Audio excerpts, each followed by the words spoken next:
भाई लोग नमस्कार, मैं रंगा कुमार, आप देख रहे हो कुमार रंगा यूट्यूब चैनल का स्वागत है। दोस्तों इस वीडियो में बात करें, आप लोग सबसे पहले आप लोग रील वीडियो देखिए। गजब का खेसारी मिल रहे हैं अपने टीम के साथ। बता दूं कि विवेक पांडे बहुत दिन के बाद आप लोग जो देख सकते हैं रील में आया है। इसमें बता दूं कि ये सॉन्ग आप लोग जो मुर्गा तो असली हुई हमारी तसली रही, बहुत गजब का वायरल हुआ, जिसमें बता दो अभी भी एक नंबर ट्रेंडिंग में चल रहा है। नहीं आप लोग भी सर आप लोग जाकर देखिए और भरपूर प्यार और दिए और गाना बार बार सुनिए। मोहन बहुत अच्छा आता है, गाना हमेशा सुनता रहूँ, लेकिन आप लोग काम भी करना पड़ता है ना। तो आप लोग जाइए और सुनिएगा। और बता दूं कि आप लोग 2024 का भी तैयारी होने लगा है, क्योंकि मैं आप लोग को एक पोस्टर दिखाऊंगा, वो आप लोग देखिएगा, क्योंकि खेसारी का वो भी तैयारी होने लगा 2024 का। आप लोग रेडी है कि बहुत जल्दी हो सकता है 15 तारीख तक या तो 10 तारीख तक आप लोग जो वो सॉन्ग भी आ जाएगा, जिसमें बहुत ही ज़बरदस्त सॉन्ग शूटिंग हुआ है।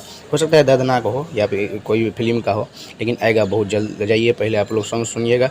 खेसारी म्यूजिक वर्ल्ड से गजब का है, नया साल का सॉन्ग। मैं मिलूँगा नेक्स्ट में।